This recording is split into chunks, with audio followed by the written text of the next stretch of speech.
तो काम पर एक और दिन आप लोगों की खातिर हमेशा गाड़ी को ट्राई करते रहते हैं और आज आप लोगों को लेके चलते हैं एक्सपर्ट रिव्यू के ऊपर आयोनिक 6 के। सो आए मेरे साथ, दिखाते हैं आपको कि क्या मेरी राय है इसके बारे में। इस गाड़ी को मैंने एक्सटेंसिवली 2300 किलोमीटर चला लिया है, आपसे शेयर करते हैं एक्सपर्ट रिव्यू के अंदर।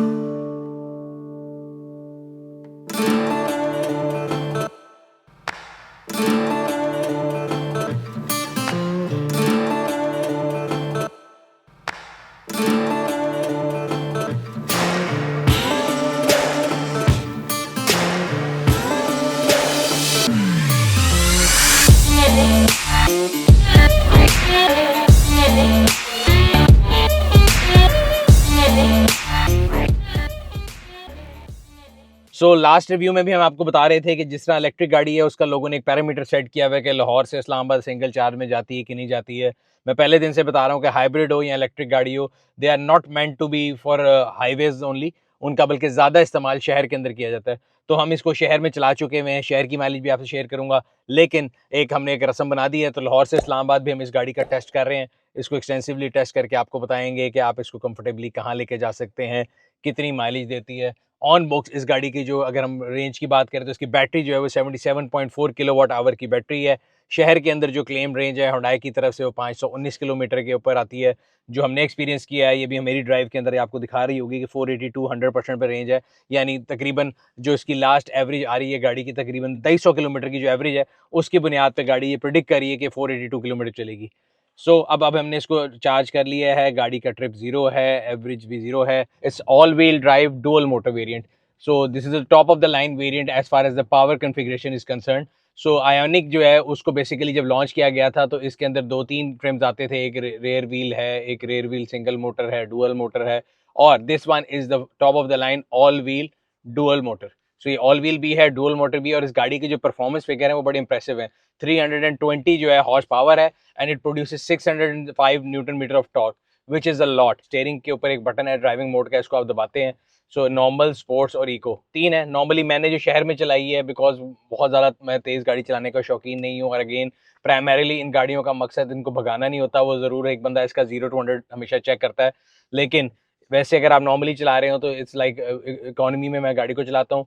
तेज़ चलाना है तो आप इसको स्पोर्ट्स में भी लेके जा सकते हैं और नॉर्मल पे भी चला सकते हैं। स्पोर्ट्स पे एकदम गाड़ी का जो रिस्पॉन्स है वो आपको नज़र आता है, विजिबली आपको डिफरेंस फील होता है। मीटर सारा रेड हो जाता है, स्टीयरिंग व्हील पे रेड वो आ जाता है, और गाड़ी का जो रिस्पॉन्स है वो एकदम यूँ तेज़ हो जाता है। आपको पता लगता है कि हाँ जी वाकई गाड़ी स्पोर्ट्स मोड में गई है। सो लोकल जो है आपको शहर के अंदर ये गाड़ी की जो ड्राइविंग है, एक तो एक बहुत स्मूथ है, कोई आवाज़ नहीं है as oppose to an ICE engine जिसमें शोर होता है। बाकी कैबिन की इंसुलेशन जो है वो बेहतर है, बहुत बेहतर नहीं है। अगर आप इसको जर्मन गाड़ी से कंपेयर करें तो वैसी नहीं है, लेकिन अगर if you compare it with likes of जितने हमारे पास चाइनीज़ और कोरियन गाड़ियाँ आई हैं, उन सब से एट पार है।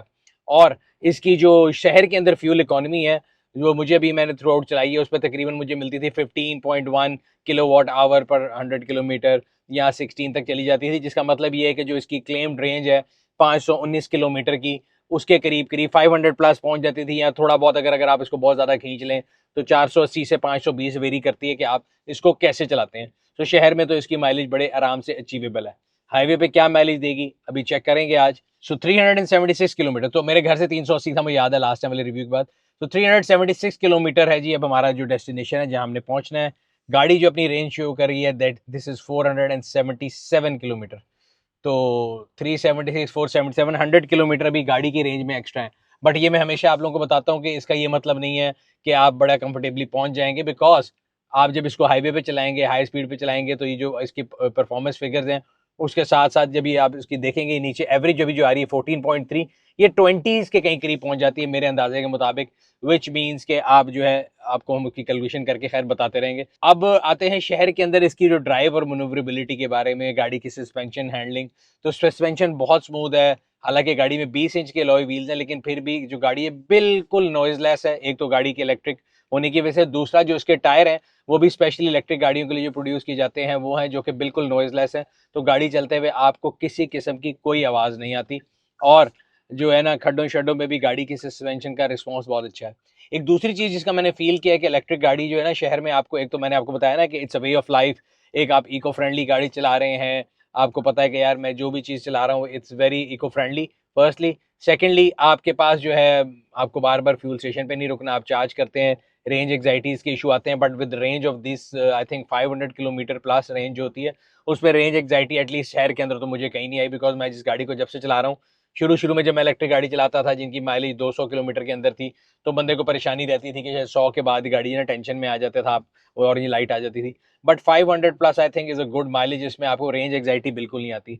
एक दूसरी चीज जो आपको शहर में फील होती है कि अगर आप कभी रश में फंस जाते हैं या सिग्नल वगैरह से आप निकलते हैं, तो इसका इनिशियल टॉर्क कितना ज्यादा होता है कि आप जो है ना रश से बड़े आराम से बाहर निकल जाते हैं और बड़े स्मूथली बाहर निकल जाते हैं। अब इस गाड़ी की जो चार्जिंग के लिए कंपनी आपको दे रही है वो 3 किलोवाट आवर का चार्जर है। उसका मतलब ये है कि तकरीबन 24 घंटे में 0 to 100 ही लेके जाएगी। और अगर आप इंडस्ट्रियल पे करते हैं तो ये गाड़ी जो है ना 0 to 80 तकरीबन, जो कंपनी का क्लेम है वो 20 मिनट में भी हो सकती है। बिकॉज अगेन ये बात बड़ी इंपॉर्टेंट है कि आपको ये चीज समझने की जरूरत है कि इलेक्ट्रिक गाड़ियों में दो चीजें हैं, एक तो गाड़ी की रेंज है, दूसरी उसकी चार्ज जो है ना होने का टाइम है। जितनी रेंज ज्यादा होगी और जितना चार्जिंग टाइम कम होगा, उतना ये एक्सेप्टेबिलिटी ज्यादा होती जाएगी इस प्रोडक्ट की भी और उस गाड़ी की भी। और 0 to 80 जो कि इसका हमेशा ग्लोबली लोग क्लेम करते हैं, या एक स्टैंडर्ड है कि 0 to 80 चार्जिंग जो है वो बताई जाती है, तो 0 to 80 जो है इसका वो 20 मिनट में भी है अगर आप इसको डीसी चार्जिंग के ऊपर करेंगे, विच इज़ वेरी इंप्रेसिव। याद रहे जो मैंने आपको इसकी परफॉर्मेंस फिगर्स बताए हैं, ये सारे सर्दियों के मौसम के हैं, बिकॉज आजकल सर्दियाँ हैं, गाड़ी का एसी नहीं चलता। बट इलेक्ट्रिक गाड़ियों में एक और बात भी बड़ी इंटरेस्टिंग है कि इनकी जो कंजम्पशन है बैटरी की और इनकी जो एवरेज है वो सर्दियों में कम हो जाती है, गर्मियों में जो है वो बेहतर होती है। आमतौर पे इंसान का ख्याल ही होता है आइस इंजन की तरह या गैसोलीन इंजन की तरह कि जब एसी चलेगा तो आपकी जो है ना नीचे चली जाती है फ्यूल एवरेज आम पेट्रोल गाड़ी में, और इसमें भी इलेक्ट्रिक गाड़ी में जो आपकी रेंज नीचे हो जाती है। तो यस, जब आप इसको एसी चलाएंगे तो रेंज नीचे होगी, बट एसी से ज़्यादा जो है ना रेंज कम होती है अगर आप हीटर चलाएं, क्योंकि जो हीटिंग है ना वो इसकी बैटरीज को भी चाहिए। गाड़ी को जो इलेक्ट्रिक गाड़ी के जो काफ़ी कंपोनेंट है जिनको एक जो है ना ठंडा टेम्परेचर उनके लिए अच्छा नहीं है, उसका जो पोटेंशियल है वो पोटेंशियल से थोड़ा नीचे परफॉर्म करती है सर्दी के मौसम में। सो ये अभी जो हम रिव्यू शूट कर रहे हैं, दिसंबर का महीना है, और ये सारी जो इसकी टेस्टिंग भी मैंने की है वो नवंबर दिसंबर में है। सो वन कैन एक्सपेक्ट कि शायद इसकी परफॉर्मेंस अगर हम जो मैं बता रहा हूँ उससे थोड़ी बेहतर हो सकती है नॉन विंटर जो है ना टाइमिंग्स के अंदर। अभी देखें हम पिछले 10 किलोमीटर की जो रेंज शहर के अंदर दे रहा है, this is 12.6 kilowatt hours per 100 kilometre, and which means ये 550 से भी ऊपर जाएगी अगर मैं इस तरह चलाऊँ। बट ऑब्वियसली जब आप शहर में गाड़ी चला रहे होते हैं, कभी आप इसको पुश करते हैं, कभी आप सिग्नल पे खड़े होते हैं, जगह में फंस जाते हैं, या कभी आप इसको जो है एसी चला लेते हैं, हीटर चला लेते हैं, बहुत सी इसमें ऐसी फंक्शनैलिटी हैं, हीटेड सीट्स हो गई, जिनसे गाड़ी की जो है ना कंजम्पशन होती है। बिकॉज हर चीज़ जो इस गाड़ी के अंदर आप एनर्जी ड्रॉ कर रहे हैं, वो सारी एनर्जी का एक ही सोर्स है, वो उस गाड़ी की बैटरी है। सो मैं कैलकुलेशन कर रहा था इसकी पर किलोमीटर कॉस्ट की कैलकुलेशन कर रहा था, बिकॉज हर बंदे ने at the end of the day ये भी देखना होता है कि आपको गाड़ी की कॉस्ट क्या पड़ी है, रनिंग कॉस्ट। तो सिटी के अंदर अगर मैं 77 किलोवाट आवर्स की जो है बिजली की कॉस्ट लगाऊं, सरकार कहती है 40-50 रुपए, मैं कहता हूँ जो टैक्स भी डाल दें 75 रुपए कर लें, तो this comes around to be 5775। अगर मैं पीक आवर पे भी चार्ज कर रहा हूँ तो 5,775 रुपए के अंदर ये 500 किलोमीटर चलती है। 660 सीसी गाड़ी कोई भी है तो वो आपको एवरेज देती है 20 की एवरेज का मतलब है 250 रुपए का अगर लीटर पेट्रोल है, 250 को 20 से डिवाइड करें तो 12.5 रुपए पर किलोमीटर उसकी रनिंग कॉस्ट है। फिर उसके बाद मेंटेनेंस भी है, उसके और मसले मसाइल हैं, ऑयल चेंज कराना है, कभी कुछ लीक हो रहा है, कभी कुछ हो रहा है। इलेक्ट्रिक गाड़ी में ये सुकून है कि इसकी जो रनिंग कॉस्ट है that is less than even 660 CC की जो आपकी एंट्री लेवल इको जो आप कह सकते हैं ना हैचबैक है, उससे भी सस्ती है। अगर आप इसको पीक आवर्स में कैलकुलेट कर रहे हैं तो भी उससे सस्ती बन रही है, और अगर आप सोलर लगा लेंगे या अगर आप इसको जो है ऑफ पीक पे चार्ज करेंगे तो फिर नंबर्स और ही चेंज होते हैं। अच्छा, एक और चीज़ जो शहर में इस गाड़ी को बड़ा हेल्प करती है, इसकी एक रीजनरेटिव इसके अंदर ब्रेकिंग है, और इसके अंदर 3 लेवल है रीजनरेटिव ब्रेकिंग के। आपके पास पैडल शिफ्टर्स मौजूद हैं। So when I pull the left paddle तो वो इसके लेवल को लेके जाता है, यहाँ पे आपको मैक्स लिखा आ रहा होगा, तो 3 लेवल है। मैं इसको भी पहले लिया तो 0 लेवल पे है, तो मैंने इसको अपनी तरफ पुश किया लेफ्ट वाले को तो लेवल 1 पे आ गया, एक और दफ़ा किया 2 पे आ गया, तीसरी दफ़ा किया लेवल 3 पे आ गया, चौथी पे ये 1 पैडल पे आई पैडल पे चले जाती है, यानी सिंगल पैडल ड्राइविंग में पैडल से पैर हटाऊंगा तो गाड़ी ब्रेक कर जाएगी। बाकी इस गाड़ी के अंदर जो क्रूज है या एडास के फीचर अगर हम उनकी बात करें तो अगेन ग्लोबली आने वाले जो गाड़ियां हैं उनमें आते हैं। पाकिस्तानी वाले आने वाली जो मॉडल में अभी इन्होंने दिया था इसमें एडास के कोई ज़्यादा फीचर नहीं है, बट येस अब अगली आने वाली जो उनकी कंसाइनमेंट है या अगली बुकिंग है उसमें मुझे पता लगा है कि जो हुंडई निशात मोटर है वो आपसे बुक कर रहा है with little bit of premium, तकरीबन 10 लाख का फर्क है। ये गाड़ी 2 करोड़ 30 लाख रुपए की है। अगर आप 2 करोड़ 40 लाख रुपए की गाड़ी लेना चाहेंगे तो उसमें एडास के काफ़ी फीचर्स हैं। इसके अलावा इस गाड़ी के जो साइड व्यू मिरर्स हैं ये हीटेड हैं, ग्लोबली आने वाले मॉडल के अंदर जो है यहाँ पे कैमरास भी आते हैं उनके डिस्प्ले के लिए। यहाँ पे साइड पे आपको जो डैशबोर्ड का इसका जो फेस ऐसे बना हुआ है, यहाँ पे स्क्रीन लगी होती हैं। बट पाकिस्तान में जो इन्होंने मॉडल इंपोर्ट किया है हुंडई निशात मोटर ने, जो कि आप ले सकते हैं या बुक करा सकते हैं, उसमें जो कोई कैमराज नहीं है, नॉर्मल आपके मिरर हैं, बट हीटेड साइड मिरर्स हैं। एक और चीज़ जो बाहर आने वाली गाड़ी में आती है, जो कि मुझे लगता है कि एक अच्छी चीज़ है, वो एक बॉस सीट होती है जो इसमें नहीं है। ये आपके स्टीयरिंग व्हील के ऊपर एक क्रूज़ का बटन है, इसको दबाते हैं और ये क्रूज़ लग गया जी 73 पे। सो इसको अगर हमने ऊपर करना है तो आप यहाँ से सिंपल इसको प्लस कर ही जाएंगे तो ऊपर हो जाएगा। So let's set it 200। सो अगर मैं अपनी ड्राइविंग विजिबिलिटी की बात करूं और डैशबोर्ड की बात करूं, बिकॉज इस टाइम पे जब मैं गाड़ी चला रहा हूं तो सबसे ज़्यादा जो इसका विजिबल है वो इसका इंफॉर्मेशन क्लस्टर और इसका इंफोटेनमेंट सिस्टम है, जो कि क्लब किया गया है एक ही कंपार्टमेंट के अंदर। दो 12.3 इंचेस की स्क्रीन है, ये भी 12.3 है, ये भी 12.3। So this 12.3 inch is the गाड़ी का जो स्पीडोमीटर है, जो आपको सारी नेसेसरी इन्फॉर्मेशन दे रहा है, and this 12.3 inch is the infotainment system. But उसको मिला के ऐसे एक वन यूनिट में बंद किया गया है, तो बड़ा खूबसूरत लगता है। ये मर्सिडीज के जितने लेटेस्ट वेरिएंट्स आ रहे थे उनके अंदर ये बहुत ज़्यादा कॉमन है। और इसके साथ साथ जो गाड़ी के अंदर एम्बिएंट लाइट है, जो कि अभी भी दिन के टाइम भी विजिबल है, ये गाड़ी के जो अंदर आपका ड्राइविंग एक्सपीरियंस है ना, उसको एक बड़ी रिच फील देती है। दूसरा, इस गाड़ी के अंदर एक सनरूफ है जो कि काफ़ी बड़े साइज की है, और बाकी अनलाइक अदर इलेक्ट्रिक कार्स जो कि खाली ग्लास रूफ होती है, ओपन नहीं होती, दिस रूफ एक्चुअली टिल्ट्स और ओपन भी होती है। तो उससे भी आजकल के मौसम में एक बड़ी अच्छी जो है फील आ रही है एज अ ड्राइवर, जो आपको एक धूप का एक फील आ रही है, सर्दी में आप धूप सेक रहे हैं तो वो भी एक बड़ी इंजॉयमेंट है। गर्मी के मौसम का पता नहीं, बिकॉज गर्मी मैंने इसको चलाया नहीं, बट ऑब्वियसली इसके ऊपर एक कवर है, आप बटन दबा के कवर की मदद से उसको कवर कर सकते हैं। बाकी इंटीरियर के अंदर अगर मैं शॉर्ट कमिंग की बात करूं तो अगेन यहाँ के जो ये बटन हैं इनमें रात के टाइम अंधेरा है। सो आपको गाड़ी की लाइट ऑन करनी तो बड़ी स्मार्ट है, आप इसको स्विच को बटन से ऑन अपने हैंड जेस्चर से ऑन कर सकते हैं। यहाँ पे एक जो है ट्यूब लाइट भी है जो आपको एम्बिएंट लाइट का काम भी दे सकती है। बट ये सारी लाइटें जलाने के लिए जो स्विच हैं उनमें लाइट नहीं आई थी। गाड़ी का जो सेंटर कंसोल है वो बड़ा अनयूजुअल किस्म का है, बिकॉज इस गाड़ी के जो आपके विंडो के स्विचेस हैं वो सेंटर कंसोल में, अगेन 90s में आने वाली मर्सिडीज या BMWs में यहाँ पे आते थे।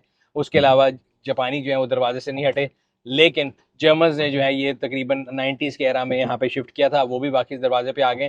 तो हुंडई ने जो है ना इसको एक जो डिज़ाइन फीचर ऐसा लिया इस गाड़ी की, बिकॉज इसके जो दरवाजे और इसकी डैशबोर्ड का डिजाइन ऐसा लगता है आप किसी यार्ड में बैठे हुए हैं, और ये उसका जो है ना पूरा आपके सामने डैश है और ये दरवाजे जो है ना वो पूरी उसी फील में आ रहे हैं। और इसके अंदर जितनी एम्बिएंट लाइटिंग है वो शाम के टाइम आपको बहुत ज़्यादा विजिबल होती है। सो मैं आपको बता रहा था गाड़ी की सीट के बारे में, बिकॉज अगेन जब आप बैठते हैं सबसे पहली चीज़ जो मैंने आपको बताया, डैशबोर्ड नजर आता है। स्टेयरिंग बड़ा नॉन कन्वेंशनल है, बड़ा खूबसूरत है, बड़ा मॉडर्निस्टिक है। इसमें आपको यहाँ लाइट्स नजर आती हैं जो कि मोड्स के मुताबिक अपने कलर भी चेंज करते हैं जब गाड़ी चार्ज हो रही होती है। ये डॉट्स जो है ना इस गाड़ी में कई जगह मौजूद हैं, आगे सामने बम्पर पे भी डॉट्स हैं, साइड पे जो है साइड व्यू मिरर उसमें भी डॉट्स हैं, फ्रंट हेडलाइट्स हैं वो पैरामेटिक जो है ना एलईडीज हैं, उनके अंदर भी वही डॉट्स आपको नजर आएंगे। पीछे डिग्गी के अंदर भी पूरी एक लाइट चल रही है, उसमें भी वही डॉट्स नजर आएंगे। और इसी तरह स्पॉइलर में भी गेयर लिवर जो है ना उन्होंने मेरा ख्याल है मर्सिडीज से सीखा है। मर्सिडीज में आता था गेयर लिवर भी वैसा है, बट इसकी पोजीशन ऐसी है कि कई दफा मुझे मसला होता है कि यहाँ पे अगर मैं बैठा हूँ तो मेरा पाँव भी लग जाता है इसको। मैंने कोशिश की है कि मैं इसको पाँव से थोड़ा दूर रखूँ। दूसरा, इसकी जो मूवमेंट है मर्सिडीज में होता है आप इसको ऊपर करें और नीचे करें, इसमें आपको इसको रिवॉल्व करना पड़ता है। ये थोड़ा सा ट्रिकी है, मैंने इसको चला के भी देखा, कई दफा ऐसा होता है अपनी तरफ से एंगेज करते हैं कि ड्राइव, वो पता लगता है रिवर्स में, कभी आप घुमाते हैं तो पता लगता है कि वो ड्राइव में। हालांकि इसके ऊपर डिस्प्ले है, बट इसकी लोकेशन ऐसी है कि सम हाउ यूजिबिलिटी थोड़ी सी ऑफ लगी है मुझे लगता है। राइट साइड के ऊपर आपके पास जो है अगेन कई चीजें, बिकॉज इससे हुंडई फैमिली कार आपको बिल्कुल ऐसे लगेगा कि सोनाटा से कॉमन है, क्योंकि कई लोग इसको सोनाटा के साथ बड़ा कंपेयर करते हैं, being a segment C sedan. But I think that would be an unfair comparison, ये उससे काफी बड़ी है साइज में, खासतौर पे कैबिन के अंदर बहुत ज्यादा जगह है। राइट साइड पे आपकी इलेक्ट्रॉनिक हैंड ब्रेक है, ट्रैक्शन ऑफ का बटन है, ऑटो बूट का बटन है, और ये आपने अगर इसका पाके जो है चार्जिंग लिड वो खोलना है उसका बटन है। साइड व्यू मिरर्स को आप जो एडजस्ट कर सकते हैं वो बटन आपके राइट साइड पे मौजूद है। शुक्र है कि साइड व्यू मिरर एडजस्ट करने के लिए फिजिकल बटन है, वरना आजकल की आने वाली जो इलेक्ट्रिक गाड़ी है उनमें आपको मिरर एडजस्ट करने के लिए भी स्क्रीन में जाना पड़ता है, और मेरे जैसा पेंडू बंदा जो है ना वो बड़ा परेशान हो जाता है। आपके जो इंफोटेनमेंट स्क्रीन है जो मैंने आपको बताया था 12.3 इंचेस की, इससे आप काफी कुछ कंट्रोल कर सकते हैं गाड़ी का, और काफी फंक्शन आप इसके साथ कंट्रोल कर सकते हैं। लेकिन मेरे जैसे ओल्ड स्कूल लोगों के लिए नीचे आपको हार्ड बटन भी दिए गए हैं, ये होम बटन ये वो आप इससे भी कर सकते हैं। इसके अलावा ये एक जो है ना नीचे एक बड़ी मॉडर्न किस्म का आपको ये बटन मिलेंगे, जिनको मैं ना हार्ड बटन कहूंगा ना वो कहूंगा, बल्कि सॉफ्ट बटन टाइप कह सकते हैं। सो आपने अगर एसी इसका ऑपरेट करना है तो आप यहाँ से कर सकते हैं। इसी तरह इसका जो स्टीयरिंग है वो हीटेड, अगर आपने उसको अरेंज करना है ऑपरेट तो आप यहाँ से एक बटन से कर सकते हैं, बजाय इसके कि आप डिस्ट्रैक्ट होकर स्क्रीन में जाएं। हीटेड स्टीयरिंग मौजूद है, गाड़ी की अगली दोनों जो सीटें हैं वो हीटेड वेंटिलेटेड भी हैं, पिछली वाली सीटें हीटेड है, वेंटिलेटेड नहीं है। अगली दोनों सीटें जो हैं वो 8 वे ऑटो एडजस्टेबल हैं विद लंबर स्पोर्ट ऑल्सो। तो 2 वे लंबर स्पोर्ट है और 8 वे ऑटो सीट्स हो गई, तो टोटल 10 वे आप इसकी एडजस्टमेंट कह सकते हैं दोनों सीटों की, पैसेंजर की भी और ड्राइवर की भी। आर्म रेस्ट जो है बड़ा कंफर्टेबल है, आपका ड्राइविंग पोस्चर अच्छा है इस दरवाजे में, क्योंकि कोई स्विचेस नहीं है, सिर्फ डिज़ाइन ही है।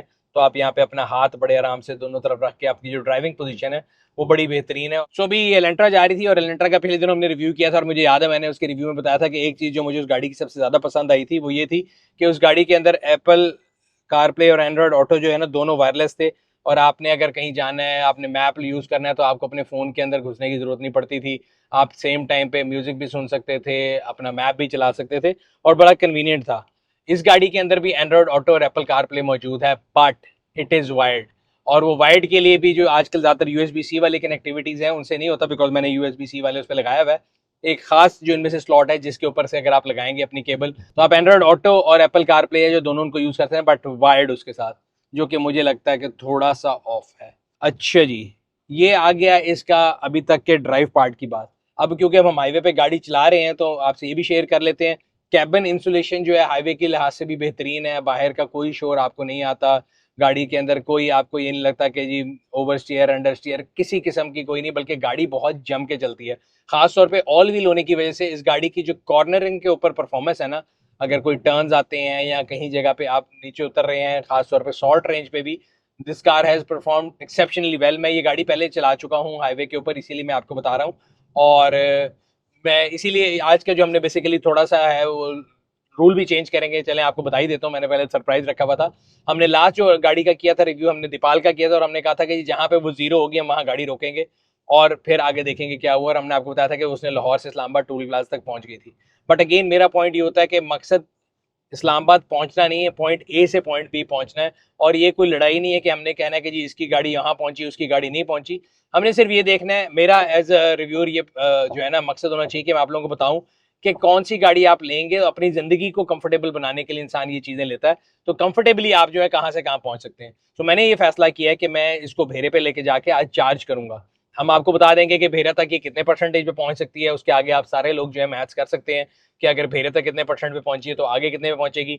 जनरली मेरा एक पॉइंट ऑफ व्यू ये है कि मैं अपनी कैलकुलेशन से आपको बताता हूँ कि अगर कोई भी गाड़ी 50% पे भेरा पहुंच रही है, इसका ये मतलब नहीं है कि वो आगे भी 50% पहुंच जाएगी। एक तो भेरा मिड में नहीं है, लाहौर से जब आप इस्लामाबाद जाते हैं तो आप ज़्यादा सफ़र तय कर चुके होते हैं भेरा तक। तो अगर लॉजिकली सोचा जाए अगर एक गाड़ी 50% पे भेरा पहुंच गई इसका मतलब आप कहें जी इस्लामाबाद पहुंच जाएगी, बट ऐसा नहीं है। बिकॉज भेरा तक जो है रोड स्टेट है, भेरा के बाद आपको शॉर्ट रेंज मिलती है, अप हिल जो आता है, और ज़्यादातर जो है कलर कार के बाद भी जितनी सड़क है वो इस तरह ही है। तो उस पर गाड़ी की जो कंजम्पशन है वो ज़्यादा हो जाती है, खासतौर पे इलेक्ट्रिक गाड़ी में बड़ा विजिबल हो जाता है। तो इसलिए वो रिस्क मेरा ख्याल है वर्थ टेकिंग नहीं है कि हम कहें कि जी हमने प्रूव करना है कि पिछले 50 से क्या हुआ और अगले 50 से क्या हुआ। सो वट एवर परसेंटेज ये दिखा रही होगी, जो मैंने लास्ट ट्रेवल किया था उस पर ये 50 के ऊपर एग्जैक्ट भेरा पे पहुंची तो 50% थी। मेरा ये अंदाजा है कि आज भी भेरा पहुंचेगी तो 50% होगी। चलते हैं अब, और अब आपको भेरे पे चल के दिखाएंगे कि गाड़ी ने क्या परफॉर्म किया है। अभी तक गाड़ी 50 किलोमीटर चली है और जो आपको बता रहा था इसकी कंजम्पशन एवरेज नंबर वो अब ऊपर जाना शुरू हो गए हैं। 16.5 किलोवाट आवर पर 100 किलोमीटर पे चली गई है। और ये मेरा ख्याल है जब हम भेरा पहुंचेंगे, if I am not wrong, मेरे तजर्बे के मुताबिक it should be somewhere around 18.5 kilowatt hours per 100 kilometre भेरा तक। भेरा के बाद ये कंजम्पशन बढ़ जाती है, जो 21-22 के बाद जाती है वो आपको देख के बताएंगे।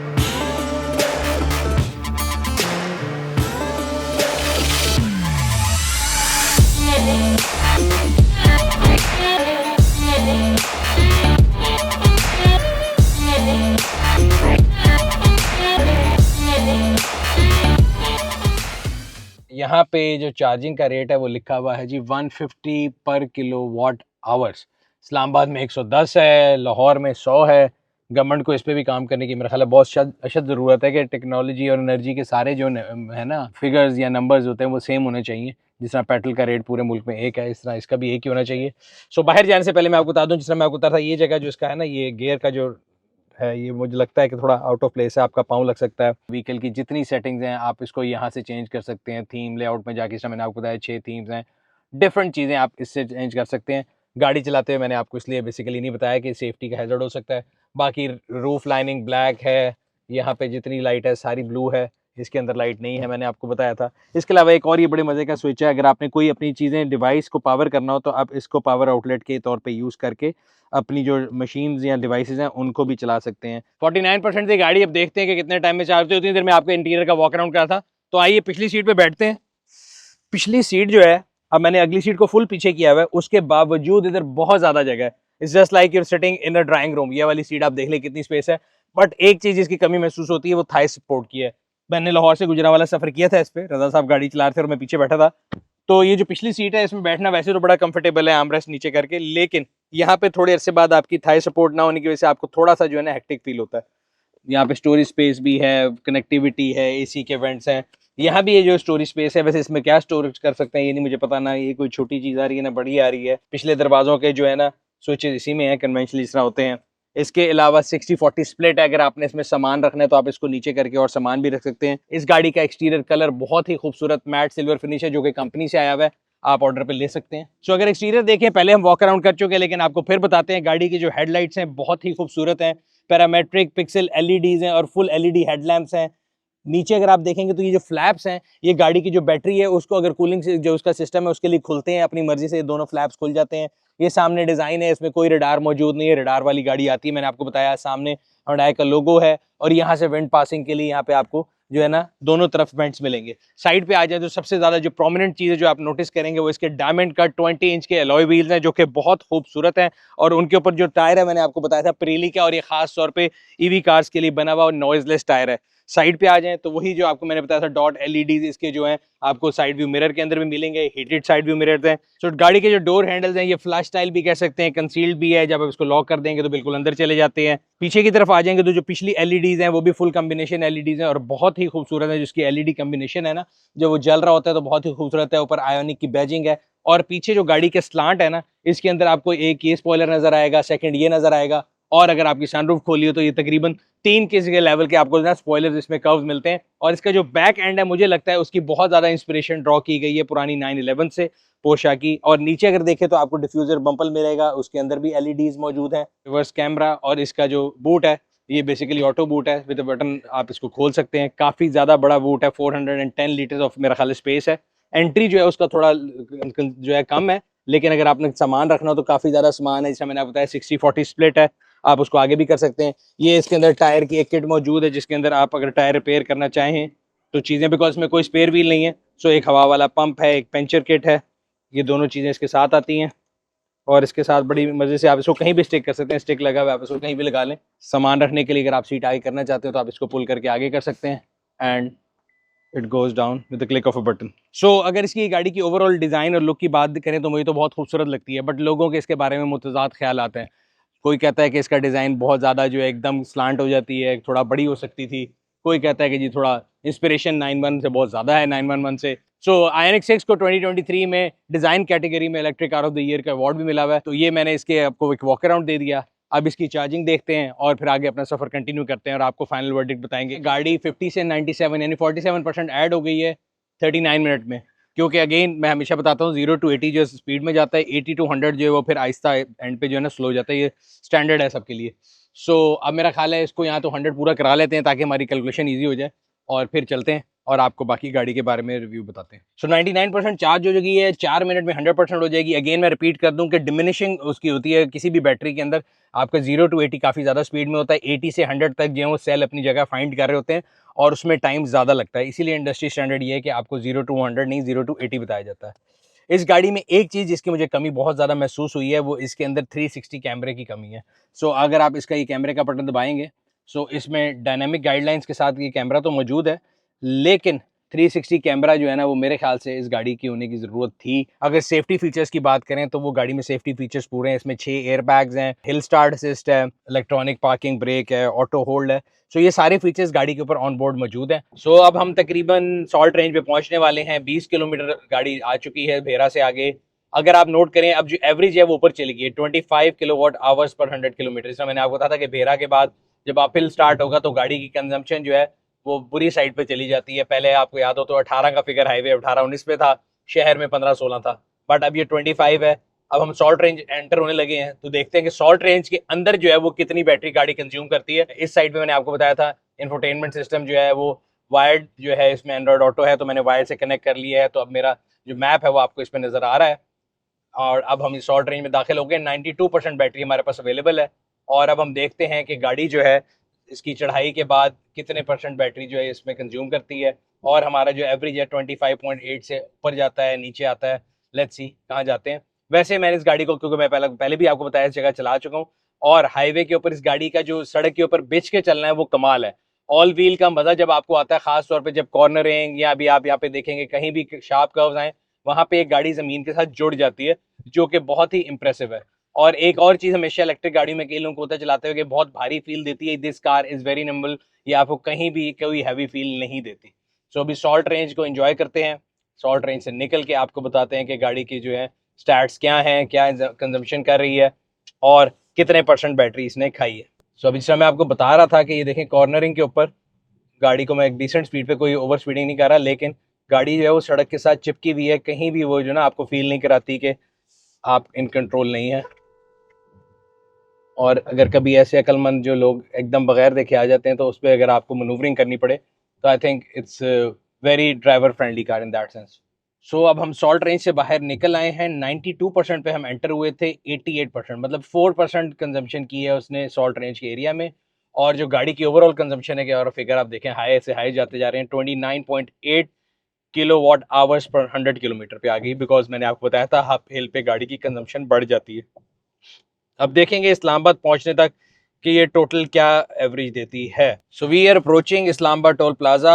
61% बैटरी रहती है और 29 किलोमीटर्स के ऊपर हमारी डेस्टिनेशन है, विच मीन्स के मेरा ख्याल है 11%, मतलब 10% के करीब भी अगर हम पहुंच जाते हैं उधर, तो गाड़ी पॉइंट ए से पॉइंट बी एक सिंगल चार्ज में पहुंच जाएगी। To be on safe side, हमने 49% जब हम भेरा पे थे तो हमने इसको चार्ज कर लिया था 100% तक दोबारा। सो अगर हम अभी जब हम इस पे पहुंचते हैं और गाड़ी 51% के करीब है, तो उसका मतलब ये है कि मेरे घर से लेके ब्लू एरिया पे चार्जिंग तक पहुंच जाएगी बड़े आराम से सिंगल चार्ज पे। याद रहे, इसमें 2-3 फैक्टर नोट करने वाले हैं। सर्दियां हैं, सर्दियों में इलेक्ट्रिक गाड़ियों की परफॉर्मेंस डाउन होती है, but at the same time मैंने एसी हीटर दोनों नहीं चलाए, तो उस लिहाज से मैं गाड़ी के ऊपर कोई हार्श नहीं था और भी कोई हीटेड शीट्स वगैरह ऑन नहीं थी।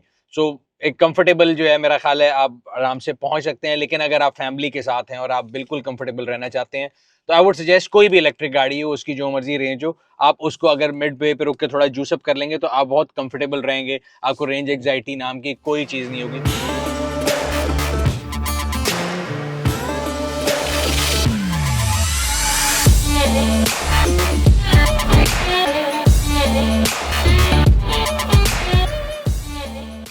सो अब हम ये जी पंप पे पहुंच चुके हैं। 175 किलोमीटर आफ्टर भेरा जब चार्जिंग हुई थी, गाड़ी 175 किलोमीटर चली है। 20 kilo watt hours per 100 kilometre की एवरेज आई है। And yet we have, I think ये देखिए 56% है ना, और हम 49 पे वहाँ पहुंचे थे, हमने चार्ज किया था just to be on safe side. अगर हम चार्ज ना करते तब भी अगर हम इधर पहुंचते तो हमारे पास तकरीबन 5% बैटरी रहती होती। लेकिन साइकोलॉजिकली इंसान जो है ना, इलेक्ट्रिक गाड़ियों में रेंज एग्जाइटी का मरीज बन जाता है। इसलिए मैं हमेशा ये बताता हूँ कि जब भी आप कहीं जा रहे हो, तो हमने कहीं जंग नहीं लड़नी, किसी से जीतना नहीं है। हमने आपके लिए टेस्ट करके बता दिए कि yes it can reach from point A to point B, but अभी बेहतर ये है कि आप इसको रास्ते में रुक के अगर 10 से 15 मिनट भी जूसअप कर लेंगे, तो आप कंफर्टेबली अपनी फैमिली के साथ हो या खुद भी हो, आपने एसी चलाना हो, हीटेड सीट चलानी हो, कोई भी ऑप्शन चलानी हो, तो आप बड़े आराम से पहुंच सकते हैं point A to point B. So overall अगर हम कंपैरिजन की बात करें, इसकी इन सिटी ड्राइव और लॉन्ग ड्राइव हमने आपको बता दिया। नंबर्स की बात करें तो शहर में मैंने आपको बताया कि ये 10 से 12 रुपए के अंदर कॉस्ट करती है, और हाईवे के जो फिगर्स हैं वो तकरीबन 14 से 15 रुपए किलोमीटर इसकी कॉस्ट आती है। अब ये गाड़ियां जो इलेक्ट्रिक गाड़ियां हैं, ये शहर में चलाने के लिए तो बहुत बेहतरीन है, विद 500 किलोमीटर रेंज एग्जाइटी भी कोई नहीं है, and you can drive it, it's a way of life. Highway पे आते हुए अभी भी आपको थोड़ा बहुत ख्याल रखने की जरूरत है। जैसे मैंने आपको बताया कि अगर आप चाहते हैं कि आप जो है ना हैसल फ्री सफर करें, तो आप एक दफा रुक के उसको जूस अप कर सकते हैं। इस गाड़ी की अगर पर्टिकुलर बात करें तो इसके प्राइस पॉइंट को लेकर लोग थोड़ा सा परेशान है, बट कंपनी जो है आपको ऑफर कर रही है, अगर आप अडैस के फीचर लेना चाहते हैं तो 10 लाख एक्स्ट्रा भर के, यानी 2 करोड़ 40 लाख रुपए में आप होंडा निशात मोटर से ये गाड़ी बुक करा सकते हैं। It's a CBU car, that's why इसकी जो प्राइस है वो ऑब्वियसली सीकेडी आने वाली गाड़ियों से थोड़ी ज्यादा होगी। येट लोग कंपैरिजन करते हैं इसका चाइनीज जो है इलेक्ट्रिक गाड़ियों से। चाइनीज इलेक्ट्रिक गाड़ियां पाकिस्तानी मार्केट में बड़ी तेजी से आ रही हैं, और वो तकरीबन 14 मिलियन, 15 मिलियन, 16 मिलियन के बजट में आपको सेम माइलेज की रेंज के अंदर गाड़ियां मिल जाती हैं। ये एक कंपैरिजन है यूजर्स के लिए, Chinese versus Korean versus German cars, but choice is yours. अगर आप इस गाड़ी को लेना चाहते हैं तो होंडा इनिशाद इसकी जो वारंटी टर्म्स ऑफर कर रहा है वो 4 साल या 1.5 lakh kilometre which ever comes first है। इसके अलावा बैटरी की वारंटी भी 4 साल की है। होंडा इनिशाद का जो नेटवर्क है वो पाकिस्तान में ऐसा ऐसा बढ़ रहा है और मैं हमेशा कहता हूं आपको सिर्फ वही इलेक्ट्रिक गाड़ी लेनी चाहिए जिसकी डीलरशिप पाकिस्तान में मौजूद है, बिकॉज एक नई टेक्नोलॉजी है और अगर आपको कोई परेशानी का सामना हो तो आपके पास डीलरशिप बैकअप होना चाहिए। ये था आज का एक्सपर्ट रिव्यू। उम्मीद करते हैं आपको पसंद आया होगा। कमेंट सेक्शन में अपनी राय से जरूर आगाह कीजिए। आपसे अगले रिव्यू में मुलाकात होगी, तब तक अपना और अपने गिरदों वाकलों का ख्याल रखिएगा। शुक्रिया।